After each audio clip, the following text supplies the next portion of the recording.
وأصلي وأسلم وأبارك على سيدنا محمد المصطفى وعلى آله وأصحابه نور الهدى وقادة التقى أما بعد أعوذ بالله من الشيطان الرجيم بسم الله الرحمن الرحيم إن تجتنبوا كبائر ما تنهون عنه وكفر عنكم سيئاتكم وندخلكم مدخلا كريما. وقال عليه الصلاة والسلام فوالله إن الفقر أخشى عليكم ولكن أخشى عليكم أن تبسط عليكم الدنيا كما بسطت على من كان قبلكم فتنافسوها كما تنافسوها وتهلككم كما أهلكتهم أو كما قال عليه الصلاة والسلام. میرے محترم بزرگوں اور دوستوں، اللہ کا کروڑ شکر احسان ہے کہ اس نے قرآن کی مجلس میں ہم کو شریک فرما لیا. نہ معلوم کہاں تک کہ حافظوں نے کہیں 6 پارے پڑھائے، کہیں 3 پارے پڑھائے، کہیں 1.25 پارے کی مجلس ہوئی. جو حافظ پڑھاتے اس کو پوچھو کہ کتنی محنت پڑتی ہے، اور کھانا بھی اچھا نہیں لگتا ہے. جب تراویح ہو جاتی ہے تب سکون ہوتا ہے. جب برابر بڑی محنت سے پڑھایا ہے. اللہ ان کے حافظوں کے پڑھنے کو قبول فرمائے، انوار و برکات نصیب فرمائے، قرآن کے انوار ہم سب کو نصیب فرمائے. دوسری بات یہ ہے کہ ایک ہے ادھر ادھر کی نیت ہے، اور ایک ہے مرکزی اور مین نیت.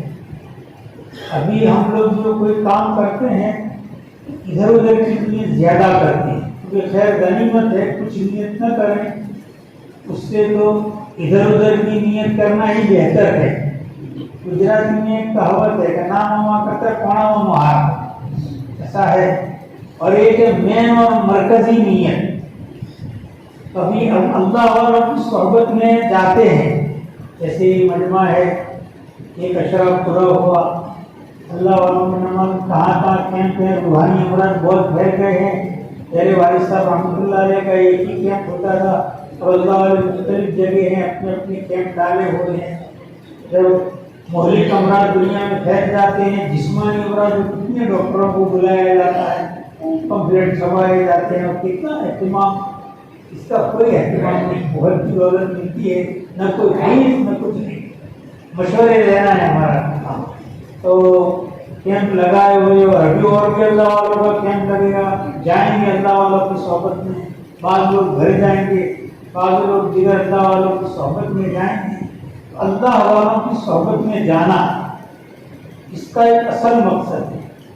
یہ نہیں ہے کہ وہاں جا کے کثرت عبادت ہوگی. کثرت عبادت تو گھر بھی ہو سکتی ہے. اعتکاف کر لو مسجد میں، بہت عبادت ہو جائے گی. کیا ہجوم کم ہوگا تو اور زیادہ عبادت ہوتی ہے. میرے خود کا حال ہے کہ پہلے اشرے کی عبادت کم ہوتی ہے، بدنی عبادت. آخری اشرے میں کہنا ہوتی ہے کوئی نہیں ہوتا ہے. تو کثرت عبادت کی بعض لوگ نیت کر کے آتے ہیں. بعض لوگ کہتے ہیں بھائی یکسوئی سے رمضان گزر جائے، اچھی بات ہے، یہ بھی غیر غنیمت ہے.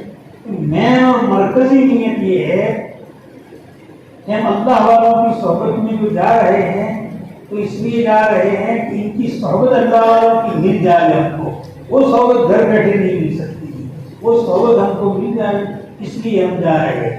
اور اپنی اصلاح کے لیے جا رہے ہیں. 2 نیتیں میں جہاں بھی جانے اللہ والوں کے وہاں اور نیت کریں کہ ہماری اصلاح ہو جائے گی.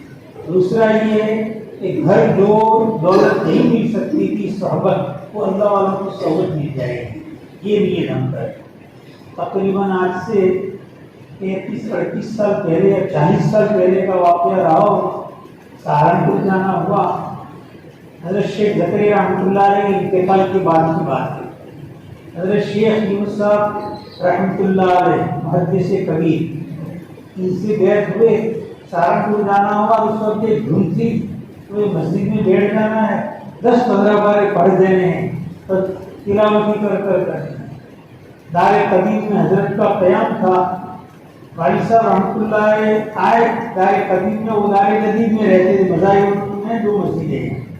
مجھے آ کے پوچھا کہ حضرت کیوں وہاں بیٹھتے؟ میں کہا 10 پارے پڑھنے دیر ہو جا رہے. اللہ کے بندے یہ تو گھر بھی پڑھ سکتے تھے. چاہو حضرت کی جا کے صحبت میں بیٹھو اور اس نیت سے بیٹھو کہ میں اس اللہ والے کی صحبت میں بیٹھا ہوں, اس کے دل سے نور نکل رہا ہے اور میرے دل میں آ رہا ہے. یہ نیت کرو. یہ دولت نہیں ملتی تھی, کثرت عبادت تو گھر بھی کر سکتے تھے. تو ابھی ہم لوگ جو ہیں یہ نیت کریں اس لیے کہ اللہ والوں کی صحبت میں جانے والے کہ اللہ والوں کی صحبت ہم کو نصیب ہوگی اور ہماری اصلاح ہو جائے گی. یہ دو باتیں بیان کرنی تھی. تیسری بات جو ہر سال کہتے ہیں اور کمزوری پتہ نہیں بیان کرنے والے میرے جیسے کھوکھلے ہو گئے ہیں کہ بیان پر عمل ہی نہیں ہے. جو بھی بیان کرتے ہیں بیان کرنے والے کا اس پر عمل ہی نہیں. چوپٹ معاملہ ہے, اس لیے پبلک کو اثر نہیں ہو رہا ہے, یا کوئی روزیوں کا مسئلہ ہے, یا سننے والے کی غفلت ہے, کیا ہے خدائی جانے. بار بار کہا جاتا ہے کہ درود شریف کی جو مجلس ہو مبارک مجلس ہے. اللہ کے نبی پر صلاۃ و سلام ابھی پڑھا گیا تو عظمت کے ساتھ بیٹھیں, یہ استعداد کے ساتھ کہ ہمارے اللہ کا حکم ہے اور نبی کا حق ہے, اس لیے ہم درود پڑھ رہے ہیں. اللہ کا حکم ہے درود پڑھو, اور اگر اللہ کا حکم نہ ہوتا تب بھی درود پڑھنا ہے کیونکہ ہمارے نبی کا حق ہے. دوسری بات یہ درود شریف جب پڑھا جائے تو پڑھنے والا قاری جو درود پڑھے گا اور سننے والے جو ہیں جب درود ختم ہو تو آمین کہنی چاہیے.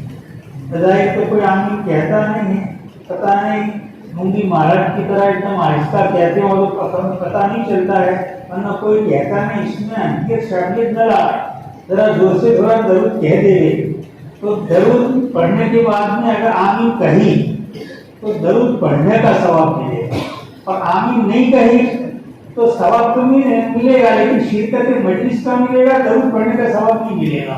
اتنی عظیم دولت سے محروم ہو رہے. صرف آمین کہنے سے درود پڑھنے کا ثواب ملتا ہے. جب درود ختم تو آمین کہتے ہیں, اور جب قاری پڑھتے پڑھتے جب اشہد ان لا الہ الا اللہ و اشہد ان محمد عبدہ و رسولہ کہے تو سننے والا بھی بیانہ اشہد میں بھی گواہی دیتا ہے. یہ کہتا ہے اللہ ہم کو عمل کی توفیق عطا فرمائے. میرے محترم بزرگوں اور دوستوں, ہم سب کا یہاں جمع ہونا, دیگر مواعظ اور وعظ و نصیحتی وہاں جمع ہونا اور تقریروں کا سننا, علمی حلقوں میں بیٹھنا, تبلیغی جماعتوں میں جانا, اجتماعات میں شریک ہونا ہماری اس لیے ہے کہ ہماری مکمل اصلاح ہو جائے اور نبی کا طریقہ ہم کو مل جائے. لین دین میں, معاملات میں, معاشرت میں, رہنے سہنے میں, شادی بیاہ میں, سب میں مل جائے. اس لیے ہم یہاں جمع ہو گئے. اللہ ہم کو عمل کی توفیق عطا فرمائے. اکثر امتوں کی تباہی جو ہے پہلے زمانے میں بھی اور ابھی بھی, امتوں کی تباہی یا تو کثرت گناہ کی وجہ سے ہوتی ہے. جب گناہ خوب ہوتے ہیں تو امتوں کی تباہی اور بربادی لے کر کے آتی ہے. یہ آدمی بیجا رسومات کا غلام بن جاتا ہے, کھانے میں, پینے میں, پارٹی بنانے میں, اور دکانوں کے افتتاح میں, کارخانوں کے افتتاح میں, شادی میں, بیاہ میں, معاملات میں, معاشرت میں رسومات کا جو غلام بن جاتا ہے, شریعت کا طریقہ چھوڑ دیتا ہے, رسم و رواج کا جو پابند آ جاتا ہے تو تباہی اور بربادی آتی ہے. کیونکہ رسوم کا پابند بننے میں نبی کا طریقہ چھوڑنا پڑتا ہے.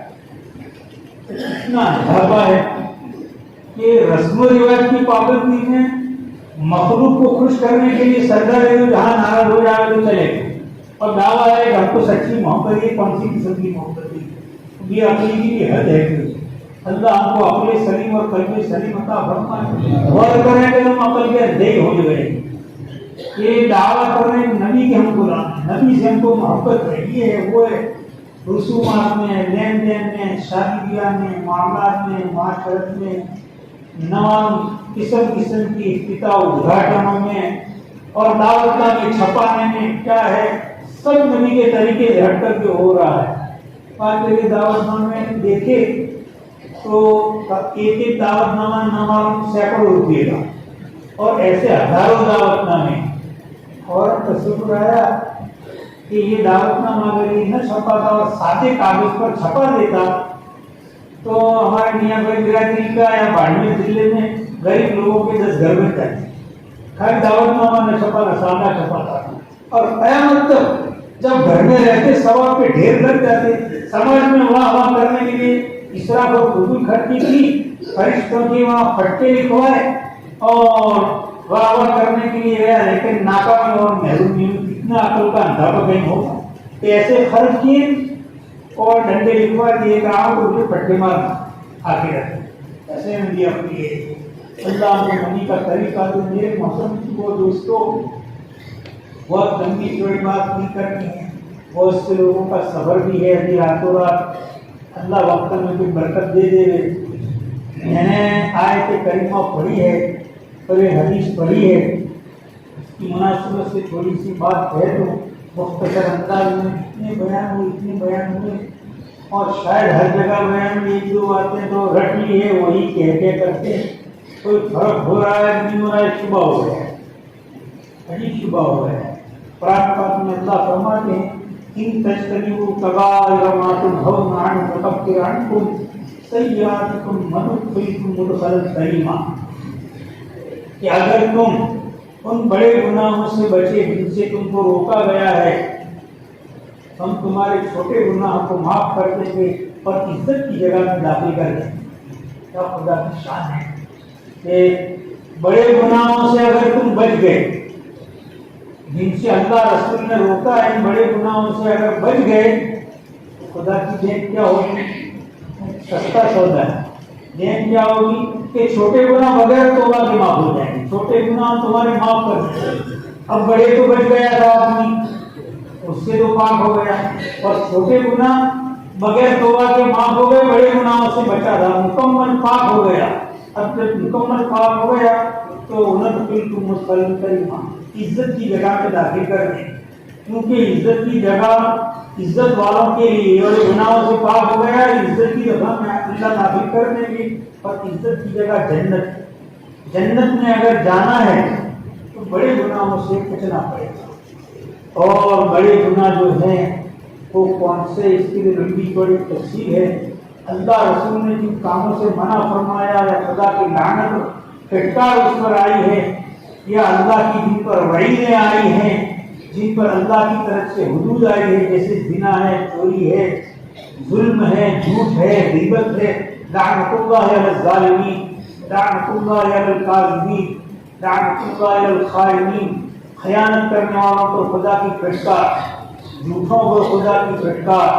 اتنا جھوٹ ہو رہا ہے, اتنا جھوٹ. شاید ایک آدمی دن بھر میں 1000 مرتبہ جھوٹ بولتا ہوگا. موبائل میں جھوٹ, لین دین میں جھوٹ, اتنا جھوٹ ہو گیا ہے, 19 مرتبہ جمع ہوا. تو آپس میں مذاکرہ کرنے لگے کہ کون سے گناہ ابھی سب سے زیادہ ہے. بعض حضرات کی رائے کی بدنظری بہت بڑی ہے, بعض کی رائے تھی کہ جھوٹ بات میں جھوٹ ہو گیا, جھوٹ ہی جھوٹ.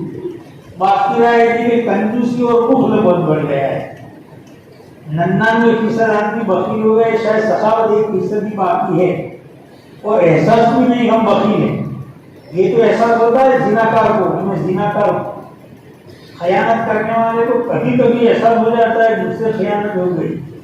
جھوٹے کو کبھی احساس ہو جاتا ہے کہ میں جھوٹ بول گیا اور مال جو ہے جھوٹ بول کر کے بیچ دیا ہے, یہ کبھی احساس ہوتا ہے. لیکن بخیل کو تو احساس ہی نہیں, ادھار آدمی سمجھتا ہے کہ میں سخی ہوں.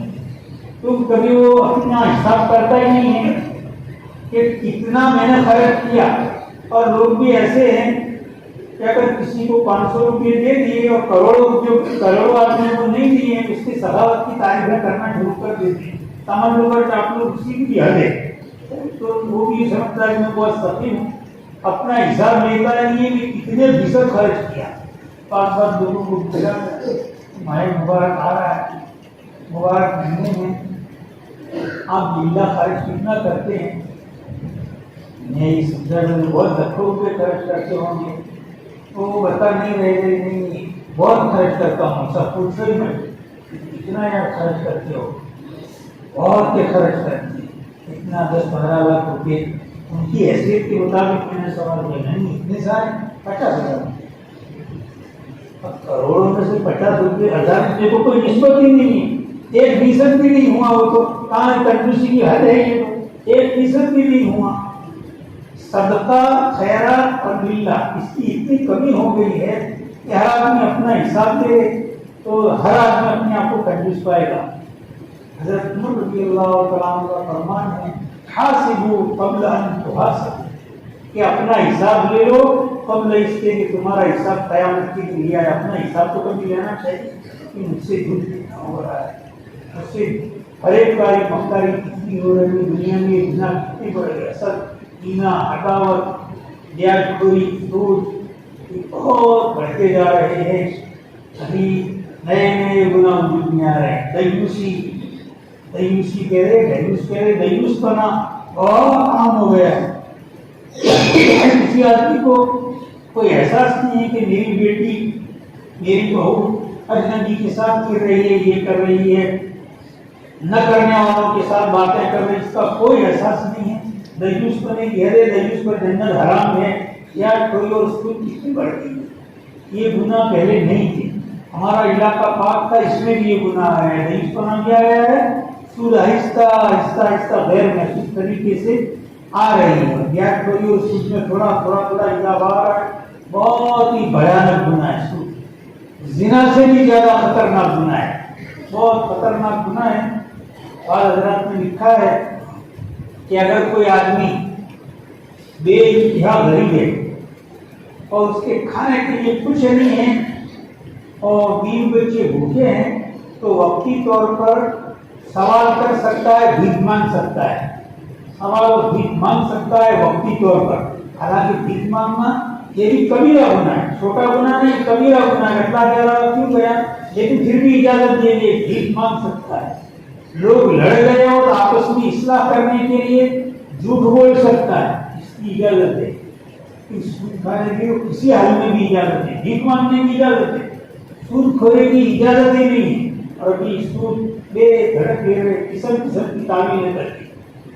بعض لوگوں سے ایسا سنا کہ ہم کو قرضہ دو، میں 10-15 لاکھ روپے قرضہ دو انشاءاللہ، اس میں بھی انشاءاللہ کہہ دیا، گناہ میں بھی انشاءاللہ 12 مہینے میں نفع بھر کے تم کو دے دے۔ یہ تو حرام کھوری ہو، سود ہی سود ہوا، بیاج ہوا، بیاج میں مبتلا ہے۔ اتنا منحوس گناہ ہے کہ کوئی آدمی اس میں ملوث ہوتا ہے۔ اسی طریقے سے یہ بھی سنا گیا ہے خواہ اپنی تجارت کو بڑھانے کے لیے، تجارت چھوٹی ہے، بزنس چھوٹا ہے، اس کو بڑھانے کے لیے سود اور بیاج، اپنا سماج میں نام رہ جائے کہ اس میں شادی بیاہ میں ایک ہی بکرا کھلایا ہے، تو یہ تو کوئی آدمی ہے 10 بکرے جس کو تو کاٹنے جائیے، تو سماج میں نام پیدا کرنے کے لیے اور خدا کی پھٹکار اور لعنت دینے کے لیے سود پر بیاج پر پیسے لاتا ہے تاکہ میں 10 بکرے کر کے سماج کو کھلانے والا سبھی ہے 10 بکرے کاٹ دیے تھے، کوئی واہ کرتا نہیں ہے، کھا کے ہاتھ دھو کے چلے جاتے ہیں اور خدا کے وہاں پھٹکار ہے۔ تو سود معمولی بہانوں میں لوگ لے رہے، اتنا منحوس اور بدترین گناہ ہے، زنا چوری سے بھی بڑھ کر کے ہے کہ آدمی اگر سود خوری کی توبہ بھی کرتا ہے تو سود لینے والا جو ہے وہ خدا سے لڑ رہا ہے، اور جو خدا سے لڑے گا وہ ناکام ہوگا۔ اور سب سے بڑی ناکامی ہے کہ مرتے وقت اس کو کلمہ نصیب نہیں ہوگا۔ پوری زندگی ایمان والا ڈھیرا پیٹا گیا اور موت آئی تو ایمان اللہ نے چھین لیا، وہ خدا سے لڑائی تھی تو اتنی بڑی دولت اللہ چھین لیتا ہے کہ بیاج خوری کی نحوست اور منحوس گناہ ہے، اس کی نحوست ہے۔ اللہ ہم کو عمل کی توفیق عطا فرمائے۔ تو بعض بڑے گناہ ایسے ہیں کہ بغیر توبہ کے معاف نہیں ہوتے ہیں۔ ایک دو کی مثال بعد میں دیتا ہوں تاکہ حدیث کا ترجمہ ادھورا نہ رہ جائے۔ میں نے حدیث پڑھی تھی کہ حدیث اس لیے مناسبت سے پڑھی اس آیت کی کہ مال کے فتنے کی وجہ سے یہ سب کچھ ہو رہا ہے، یا تکبر اور گھمنڈ کی وجہ سے میری نام پوری ہو جائے، میرے مال میں کمی نہ ہو گئی، اس لیے ہو رہا ہے۔ حدیث کا مطلب سمجھنے سے پہلے ایک چیز سمجھ لیں۔ ایک مرتبہ حضرت ابو عبیدہ ابن جراح رضی اللہ تعالیٰ عنہ کو آپ نے بحرین بھیجا، وہاں کے گورنر تھے، بحرین عامی بنا کر بھی بھیجا تھا۔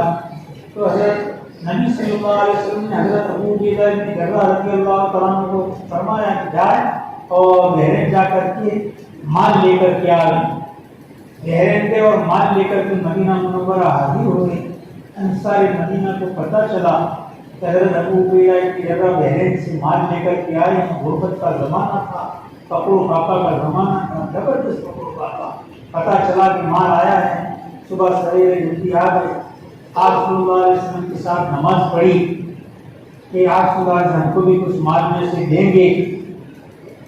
نبی صلی اللہ علیہ وسلم نے جب انصار کو دیکھا تو مسکرائے اور پوچھا کہ بھئی آپ کو پتہ چلا ہوگا کہ ابو عبیدہ مال لے کے آئے. جی اللہ کے رسول, آگے میں خوشخبری سن لو, میں تم کو مال دوں گا. پھر آپ نے یہ حدیث ارشاد فرمائی, فواللہ للفقر اخشى علیکم ولكن اخشى علیکم ان تبسط علیکم الدنیا کما بسطت علی من کان قبلکم. کہ خدا کی قسم کھا کر کے کہتا ہوں کہ تمہارے اوپر مجھے فقر کا اور فقیری کا اندیشہ نہیں.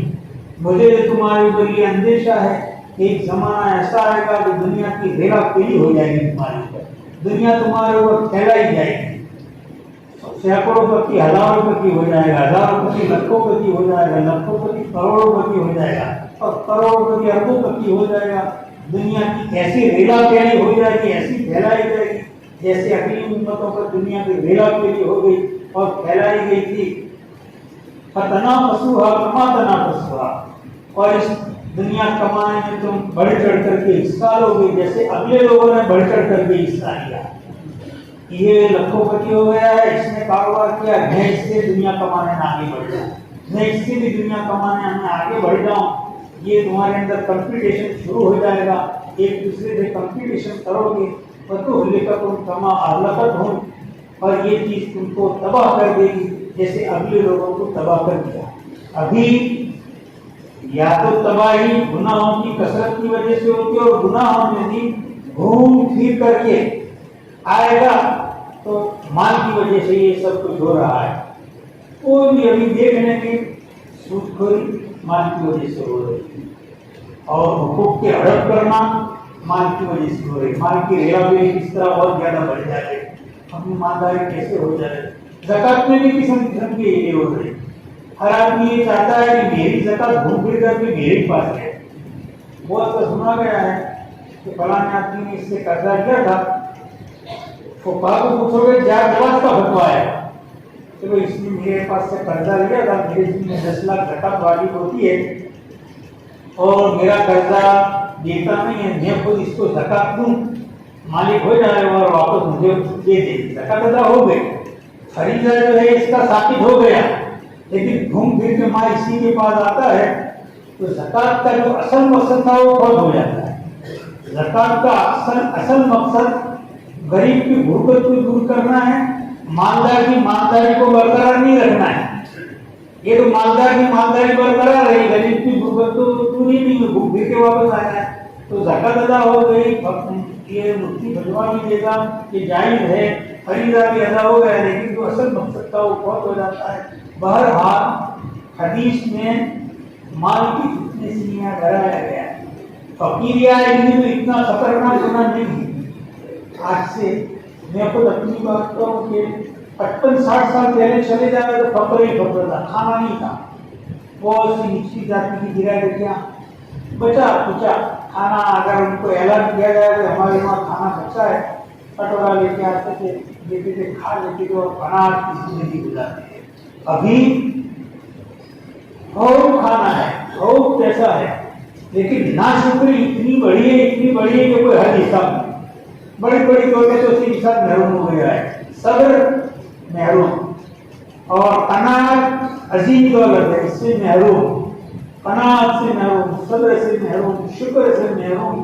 تب ناشکری, بے صبری, قناعت نہیں, ہائے ہائے والی زندگی گزر گئی. ان سب دعا کرنا, فلانا جو ہے دھندا نہیں چلتا ہے, 10 دھندے چلتے ایک نہیں چلتا, رات اور دن سوتا نہیں, اور 9 دھندے جو اس کے چل رہے اس کا کوئی شکر نہیں. زکات کی موفق ہو رہی ہے تو گھوم پھر کے فکری جو آ رہے ہیں, مالی آ رہے ہیں. وراثت کا لین دین بہت کمزور, بعض طبقوں میں اس کا کمزور, اور شریکوں کا, پارٹنروں کا حصہ مؤخر. نفع آیا ہے 1 جنوری کی 1 تاریخ کو, اس نفے کو گھماتا رہتا ہے اور نفع دیتا ہے 2-3 مہینے کے بعد, اور شریک روتے رہتے ہیں بیچارے، ایک کیسا حصے والا تو تاپ میں رہتا ہے، آ رہا ہے رمضان مبارک تو شعبان مہینے کو چٹنی روٹی کے پیسے آ جائیں گے تو میں اس سے تو چٹنی روٹی کھا لوں گا، افطار وفطار کروں گا، دیتا نہیں، رمضان چلا گیا تو کیا فائدہ؟ جیسے رمضان تاڑے گھوڑی نہ ناچے تو کیا کہوں، گجرات میں کہاوت ہے، پھر کیا فائدہ ہوگا؟ رمضان تو چلا گیا، اس کو رمضان میں خرچ کرنا اور مطالبہ بھی نہیں کر سکتا ہے کہ بھائی وہ پیسے مجھے دے دو، خبردار مطالبہ دے دو، تمہارے پیسے مڑی لے لو، راستہ تمہارا حصہ ختم کر دیتا ہے، وہ بھی ڈرتا ہے، ایک پیسے ہوتے دادا گیری کرتے ہو ٹویٹر، وہ بھی ڈرا ہوا ہے، جب حصہ رکھنا تھا کمن لوگ بہت ہے، یہ ہے، اتنی فضیلتیں سنا ہے، منافع نہیں دینے کا منترا اعظم اس کا حق ہے، خیرات نہیں دے رہا ہے، حق دے رہا ہے، موقع کر دیتا ہے۔ یہ ابھی جو ہو رہا ہے مالی لین دین میں، یا تو جھوٹ ہے یا مکرو فریب ہے یا لوگوں کے حقوق ہڑپ ہے یا غصب ہے۔ اگر کسی آدمی نے نفع پر وقت نہیں دیا، 2-3 مہینے مؤخر کر دیا تو اس نے مال غصب کیا، اس کا 3 مہینے تک اس کو غصب کیا، 6 مہینے اگر پڑا رکھا غصب کا گناہ ہوگا، اور اگر بالکل دیا ہی نہیں منافع، حقوقی کھا گیا، ہوٹل کھا گیا، کارخانے کھا گیا، وراثت کا بٹوارا نہیں کیا، وارث کا مال کھا گیا، تو سمجھ لو کہ حقوقی ہڑپ کر دیے، قیامت تک معاف نہیں ہے۔ ہر مرتبہ ہم وراثت کے بٹوارے کا کوئی بھی مثال دیتے ہیں، اس مرتبہ بھی ایک مختصر مثال دے دیں، نیا مجمع آتا ہے، بات بار بار آگے تو کوئی حرج نہیں ہے کہ یہ بھی کبیرہ گناہ ہے، حکم ادا نہ کرنا، ٹال مٹول کرنا بھی گناہ ہے اور غصب ہے، اور بالکل ہڑپ کر جانا یہ تو اور زیادہ بھیانک گناہ ہے۔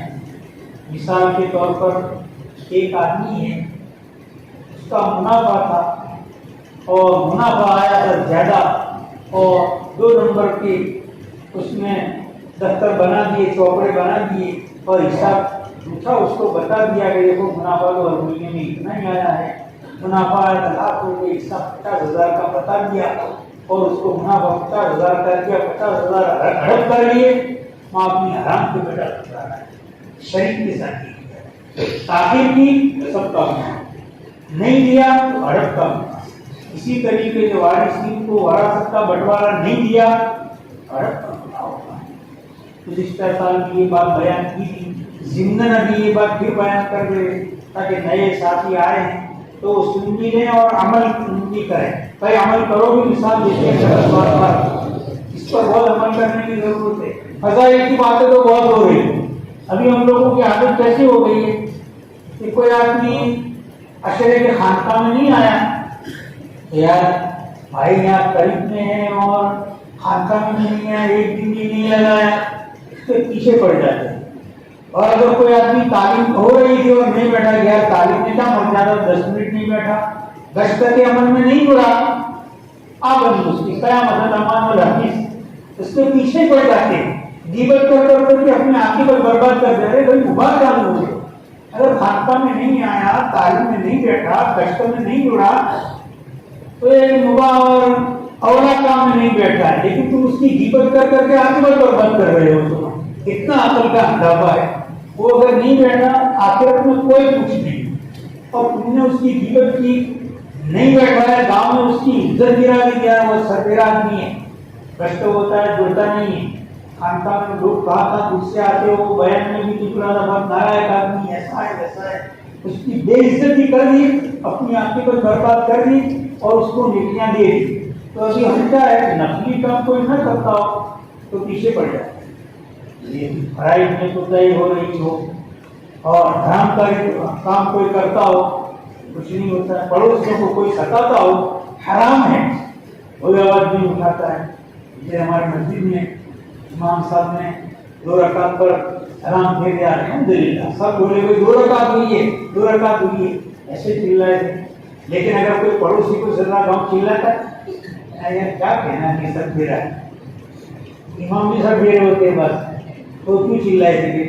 تو پڑوسیوں کو ستا رہا ہے، کوئی نہیں چلاتا ہے، ٹال دیتے ہیں، کیوں نہیں ان کا کڑوا کام اس کو کوئی نہیں کہتا، رشتے میں نہیں بیٹھا تو چلاتے، یعنی آیا بیان میں تو چلاتے، اجی ان کی کھوپڑی ہو گئی تھی، اللہ تعالیٰ ہم کو اپنے سلیم قلب سلیم دے، ہماری عاقبت تبلیغ میں بھی ہم برباد نہ کرے۔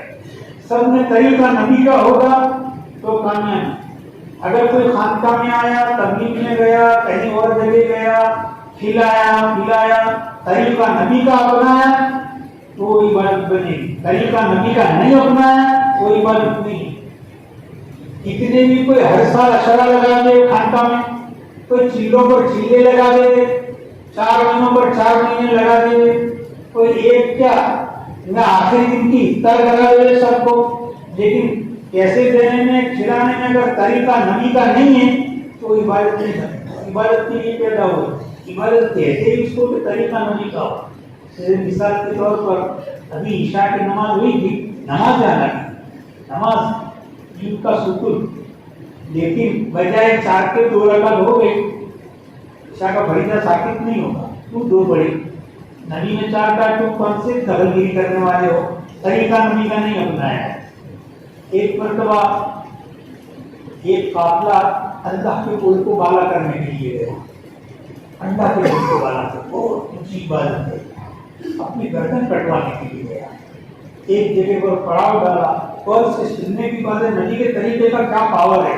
ابھی بیچ میں ہمارے تعلیم کر رہے ہیں مولانا عطا اللہ صاحب، اتباع سنت کا بیان آیا ہے، تو پڑاؤ اس طریقے سے ڈالا کہ راستہ چلنے والوں کو تکلیف ہو رہی ہے۔ نبی صلی اللہ علیہ وسلم کو ایک سرا کے لیے کہتا ہے رسول اس طریقے سے پڑاؤ ڈال دیا ہے کہ راستہ چلنے والوں کو تکلیف ہو رہی ہے۔ نبی صلی اللہ علیہ وسلم کا اچھا ایسا ہے، جاؤ اعلان کر دو کہ جس نے اس طریقے سے پڑاؤ ڈالا ہے کہ راستہ چلنے والوں کو تکلیف ہوتی ہے بھلا جہاد دو، اس کا جہاد معتبر نہیں۔ اللہ کے راستے میں نکلے ہیں، گردن کٹوانے کے لیے نکلے ہیں، سردار جہاں کی معیت ہے، ایسی معیت کسی کو ملتی بھی نہیں۔ طریقہ نبی کا نہیں اپنانا ہے، پڑاؤ ڈالنے ہیں تو کہیں بڑا جہاد ہے، اس کا جہاد معتبر نہیں۔ خلاصہ یہ نکلا کہ کوئی کام اتنا ہی بڑا کیوں نہ ہو، اگر طریقہ نبی کا نہیں ہے منہ پر مار دیا جائے گا۔ خانقاہوں میں آیا ہے اور آنے میں اگر طریقہ نبی کا نہیں، اس طریقے سے ہوتا ہے کروٹ ادھر بدلی، اس ساتھی کو کھانے میں ستایا، سوئے ہوئے تھے ان کو ادھر پسلیوں میں لات ماری، اس کو سر میں لات ماری، پھلکتا ہوا گیا اور جماعت میں گیا تھا، ساتھیوں کے ناک میں دم کر دیا، امین کی اطاعت نہیں کی، کہنا مانا نہیں مانا، اور بے وسولی کے ساتھ جماعت میں گیا یا حرام پیسے سے گیا، منہ پر مار دیا ہے۔ کتنی چیزیں رقم کھوئے ہو تو طریقہ نبی کا نہیں ہے۔ اصل بات جو ہے طریقہ نبی کا ہوگا۔ میرے محترم بزرگوں اور دوستوں، بات دوسری ہو گئی، میں یہ کہہ رہا تھا کہ یہی حال ہمارے مالوں کا، اگر کوئی حلال مال کے ساتھ کوئی کام کرے گا قبول ہوگا اور نبی کا طریقہ مانا جائے گا، ورنہ نہیں ہوگا۔ ابھی مثال دے دوں، بات ختم کر دوں، لمبی ہو رہی ہے، مجھے حضرات کو صبر ہے۔ مثال کے طور پر قرآن پاک میں اللہ تعالیٰ ارشاد فرماتے ہیں، بار بار تقریباً سب بیان ہیں، یہ آیت تو ضرور قولی بات کی طرف متوجہ کر کے اللہ عمل کی توفیق عطا فرمائے۔ اللہ نے فرمایا ہے یوصیکم اللہ فی اولادکم للذکر مثل حظ الانثیین، کہ اللہ تعالیٰ قرآن میں تاکیدی طور پر حکم بیان کرتے ہیں کہ لڑکے کا ڈبل حصہ ہے، لڑکیوں کا سنگل حصہ ہے۔ یہ نئے ساتھی آئے جو وراثت کا بٹوارا جانتے نہیں، علاقہ پالنپور کا ہے تو اس میں ہی وراثت کا 100% بٹوارا نہیں، بعض برادریوں میں ہے، اکثر برادریوں میں وراثت کا بٹوارا نہیں، مانگنا دے کے بجائے ایسا کچھ بچا پچا ہدیہ تحفہ دے کر کے وراثت دیتے ہی نہیں۔ ہدیہ دینا یہ مستحب یہ کرتے ہیں اور وراثت دینا فرض ہے، وہ نہیں کرے کتنی دی اپنی، یہ اپنی ہی دی اپنی، اندھا پر یہ اندھا پر۔ ہدیہ دینا مستحب ہے، اپنے بانجوں کو، بانجیوں کو، بہنوں کو ہدیہ دینا اچھی چیز ہے، مستحب کام کر رہے ہیں، اور وراثت دینا ان کا حق ہے، فرض ہے نہیں۔ مستحب کام کیا فرائض کو لاتا ہے، اندھا کی حد ہے یہ اپنی ایسی لیاقت تو کوئی نہیں۔ بہرحال قرآن میں اللہ نے فرمایا تاکیدی طور پر کہ لڑکے کا ڈبل حصہ، لڑکیوں کا سنگل حصہ، گزشتہ تک بھی مثال دی، اللہ عمل کی توفیق دے۔ پتہ نہیں گزشتہ جن لوگوں نے سنا انہوں نے اپنے وارثین کو وراثت دے دی ہے کہ نہیں دی، نہ دی تو دے دے۔ تو اللہ نے فرمایا ہے لڑکیوں کا سنگل حصہ، لڑکے کا ڈبل حصہ۔ اب مثال کے طور پر کسی کے والد کا انتقال ہوا ہے اور اس نے اپنے بعد میں ایک لڑکا اور 2 لڑکیاں چھوڑی، دوسرا کوئی وارث نہیں مرنے ہونے کا، نہ ماں ہے نہ ابا ہے نہ بیوی ہے، کوئی نہیں، ایک لڑکا اور 2 لڑکیاں ہیں، قرآن کا حکم لاگو ہوگا، طریقہ نبی کا چلے گا۔ اب آگے والی بات سمجھنے سے پہلے ایک چیز سمجھنی پڑے گی۔ آیت الکرسی بھائی پڑھتے ہو سب؟ نماز کے بعد آیت الکرسی کو پڑھتے ہو روزانہ؟ اقرار کرتے ہو لہو ما فی السماوات و ما فی الارض، کہ جو کچھ زمینوں میں ہے جو کچھ آسمان میں ہے سب اللہ کا ہے، ہمارا نہیں، مسلمان کا عقیدہ ہے۔ جو کچھ زمین میں ہے، جو کچھ آسمان میں، مائک ہے، بے مائک ہے، یہ کرسی ہے، ہمارے اعضاء ہے، ہماری سب حرکات و سکنات ہے، یہ مسجد ہے، سب خدا کا ہے، ہمارے گھر ہے، ہر ایک کو برت نے دیا ہے، ہمارے آدمی ہماری نہیں اللہ کی۔ میں نے ایسا نہیں کوئی ایک آدمی کانا ہے ملاؤ میری آنکھ نکال دو اور اس کو دے دو، ایک کڈنی دوسرے کو دے دو فالتو، اس کی کتنی معمولی سی ڈیمیج ہے تو ابھی ڈاکٹر نے کہہ دیا خون چڑھا دو اور کوئی مرتا نہیں ہے، خون چڑھے صرف ایسا کہا اتنے فیصد ہے اتنے فیصد ہے، نہیں چڑھائیں گے تو بھی چلے گا لیکن بیماری تھوڑی مہینہ ہے 2 مہینے کے بعد ٹھیک ہوگی، ڈاکٹر نے کہہ دیا۔ سرداری دوزان قرآن نے حرام کیا، اس کا کچھ معمولی ہیرے بہانے کر کے خون چڑھا دیا، خود ہے ہی نہیں اپنا۔ جب اللہ کی اجازت ہو، اس کے رسول کی اجازت ہو خون چڑھا سکتے، اللہ رسول کتنی دینے کی اجازت دے تو دے سکے، ہمارا نہیں ہے، ورنہ آئے کرسی میں پڑھ دو مت پڑھو۔ قرآن پاک میں آیا تھا لہو ما فی السماوات و ما فی الارض، ایک جگہ نہیں سینکڑوں جگہ، جو کچھ زمینوں میں ہے جو کچھ آسمان میں سب اس کا، سب اسی کا ہے، مال بھی اسی کا ہے، دیا تھا ابا کو دیا تھا، اس طریقے چاہے تصرف کرے۔ اب باقی مرنے کے بعد جن سے اللہ نے کہا ہے کہ ہمارے مطابق ہمارا معاملہ دیکھو، لڑکیوں کو ڈبل، لڑکوں کو ڈبل دینا، لڑکیوں کو سنگل، لہٰذا 2 لڑکیاں ایک لڑکا ہے، لڑکا ڈبل لے لے، لڑکیاں سنگل لے لے۔ اگر باپ نے اپنے انتقال کے بعد 4 لاکھ روپے نقد اور کیش چھوڑے ہیں، 2 لاکھ روپے لڑکا لے گا، 1 لاکھ کو لڑکیوں کے حصے میں آئیں گے۔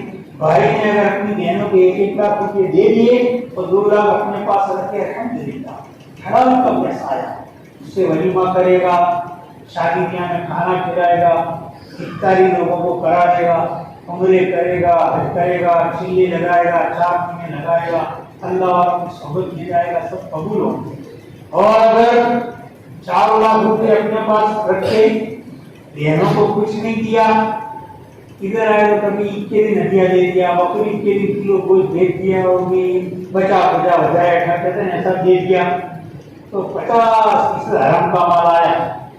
اس پیسے سے شادی بیاہ کرے گا، برکت نہیں ہوگی اور پھٹکار ہوگی کہ حرام کے پیسے سے کھانا کھلا رہا ہے۔ اس پیسے سے چلے لگائے گا، 4 مہینے لگائے گا، پورا واپس آئے گا گھوم پھر کر کے، عمرہ کرے گا، بھوکر مار دیا جائے گا، اتنی نبی عمرے ہو رہے کہاں نہیں جا رہے، وراثت کی نہیں، وراثت باقی لوگ پیسے مانگتے ہیں آپ کے پاس، تو پیسے بھی ایک منصا وہ بیوی کہتی ہوں کہ یار 10 سال ہو گئے آپ کو اللہ کا گھر دے دیں، پیسے مانگتے ہیں، بیوی تو کہہ رہے لیکن اللہ کہتا ہے پہلے قرضہ دے دو۔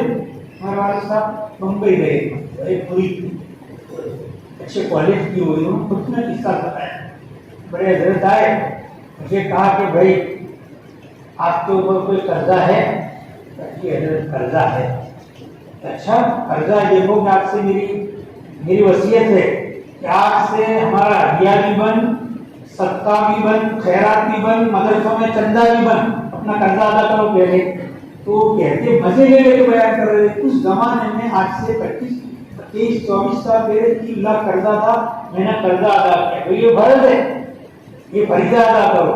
نبی عمرے کرتے لیکن پیسے مانگنے والے دھکے کھاتے رہے، دم گھٹ گیا نیچے، چپل کتنے کتنے، وراثت کا بٹوارا باقی ہے، جھوٹ پکڑو پڑے، آج دوں کا کل دوں کا، پارٹنر نہیں ہے، ہوٹل کے کارخانوں کے نہیں دیتا، حساب کرتا ہی نہیں، صبر کرو سب ہوگا، کب تک صبر کیا؟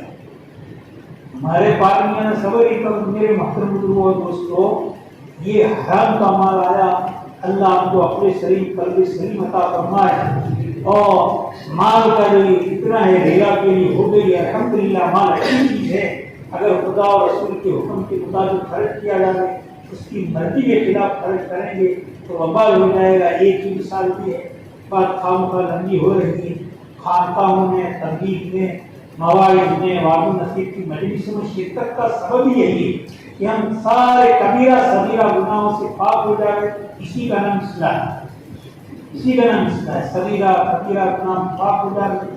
بعض کو توبہ کریں، بعض گناہ ایسے ہیں خالی توبہ سے معاف نہیں ہوں گے، حقوق چکانے پڑیں گے، ادا کرنے کے ادا کریں، معافی شافی کریں، اللہ کے دربار میں معافی مانگے۔ رحمت موجہ سمندر کی طرح موجیں مار رہی ہے، رحمت کے عشرے کی آخری رات ہے، مغفرت کا عشرہ آ رہا ہے، بڑے آب و تاب کے ساتھ قریب ہو گیا ہے، تو اللہ سے مغفرت کریں، خوب استغفار کریں۔ 2-5 منٹ میں بات ختم کروں، استغفار خوب کریں۔ یہ حدیث میں آتا ہے من لزم الاستغفار جعل اللہ له من كل هم فرجا ومن كل ضيق مخرجا ورزقه من حيث لا يحتسب۔ کہ جس شخص نے استغفار کی عادت بنا لی، اللہ ٹینشن سے نجات دے دیں گے اور تنگی سے خلاصی دیں گے اور ایسی جگہ سے روزی دے دیں گے کہ اس کو گمان بھی نہیں ہو۔ خوب استغفار کریں، آنے والا پورا عشرہ مغفرت کے ساتھ جوش مارتا ہوا آ رہا ہے۔ استغفار میں جو چاہے استغفار کریں، لیکن سب سے اول نمبر کا استغفار وہ ہے اس کے الفاظ قرآن کا، رب اغفر وارحم پھر دوسرے نمبر کے استغفار وہ ہیں ان کے الفاظ حدیثوں میں آئے ہیں، پھر تیسرے نمبر جو بھی یاد وہ پڑھیں، عربی زبان میں پڑھیں یا اردو زبان میں استغفار کریں، گجراتی میں کریں، سندھی زبان میں پڑھیں۔ ہمارے گجرات کی کوئی استغفار کیا کرتی تھی ہماری زبان میں، توبہ گناہ جی، توبہ گناہ جی، توبہ گناہ جی، وہ اپنی زبان میں استغفار کیا کرتی تھی۔ تو یہ ہے، اللہ سے تو معافی شافی کرے، دعا فرمائے، اللہ کہنے سننے سے زیادہ عمل کی توفیق عطا فرمائے، اللہ خوب اس کی طرف رجوع ہونے کی توفیق عطا فرمائے۔ وآخر دعوانا